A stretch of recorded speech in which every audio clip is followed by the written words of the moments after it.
When you have followed my channel, perhaps you know that I was working on a kind of project to make this body cam with all its completely illogical properties into a surveillance camera. And in the text box, the description, I want to give more information and refer to the earlier videos. Because I have in my household a solar energy system with some solar panels in the garden. They supply lead acid batteries during say March up to October, but sometimes that means that sometimes I have to switch from the mains here to the solar energy system, and that means that when that camera gets, say, a short time when it is not connected to a power supply, it stops. And I mean that, say, it stops, and also, say, the video recording stops. So I got a successful circuit about that video recording, making this camera to work like a kind of surveillance camera, taking up for approximately 1.5 or 2 hours videos. But of course, when there is a sudden stop of the current to that camera, it will of course stop and doesn't take any longer videos. So I made this circuit here, and this is the, say, the battery, the storage battery made of nickel cadmium cells, and this is the Trickle Charger that charges that bunch of cells. And by the way, it is very primitive.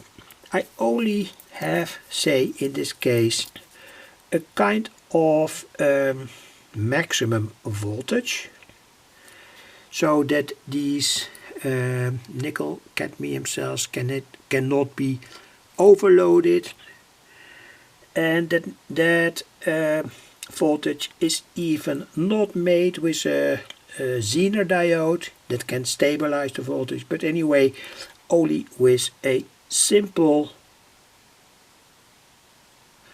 voltage divider. So this is the schematic.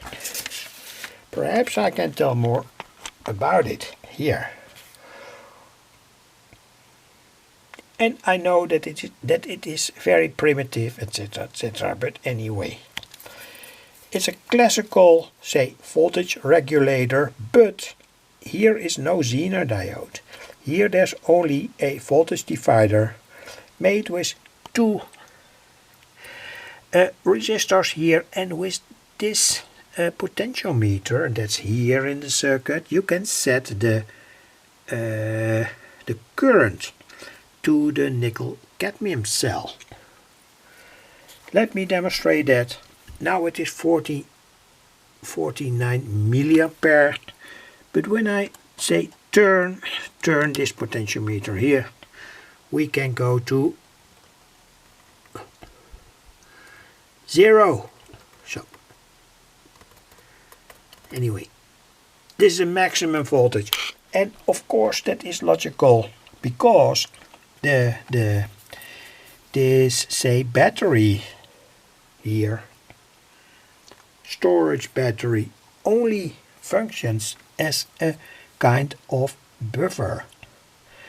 Say when the 230 volt is disconnected, this battery, 8 nickel cadmium cells, will give the voltage supply to the 7805 voltage stabilizer that serves the camera. And there is much more about it in my earlier videos anyway. So what is this circuit all about? It's a simple wall transformer here.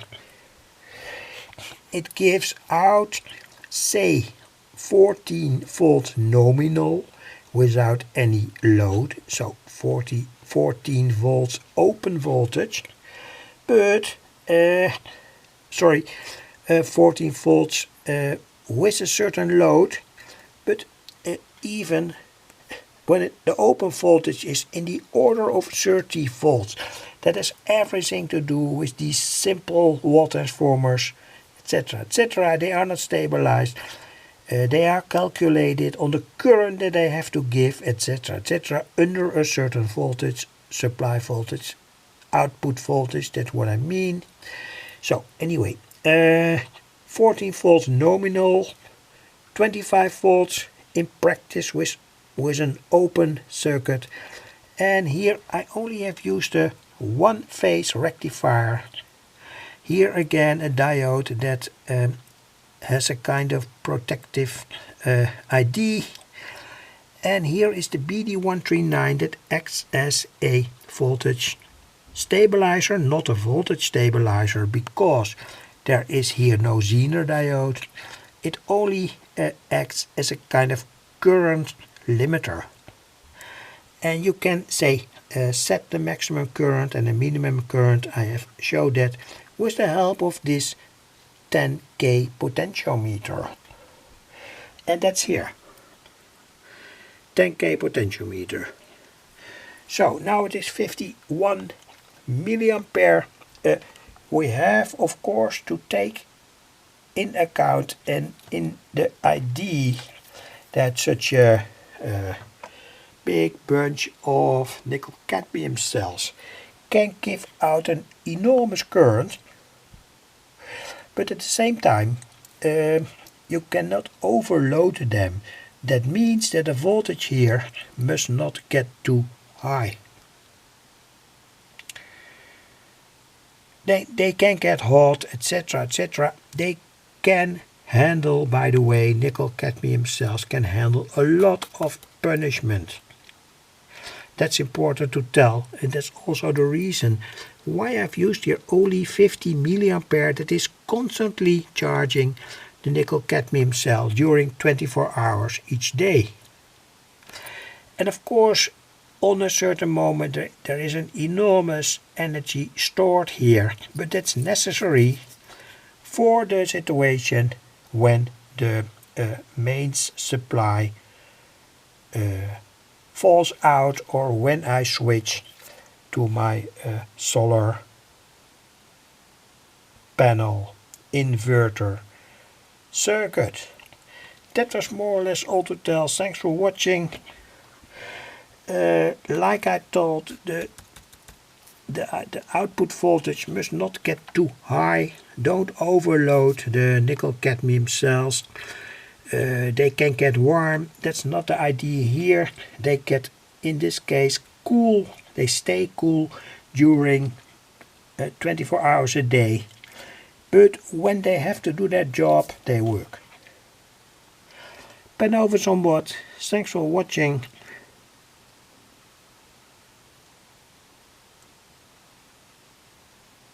And about the circuit itself, you see how it was made in practice. Very, very simple to make. I've used here a fuse. You can choose that fuse, 150 milliampere, 300 milliampere, etc., etc. Here is the transistor that does the job, the BD139. So there's not so much more to tell. Thanks for watching.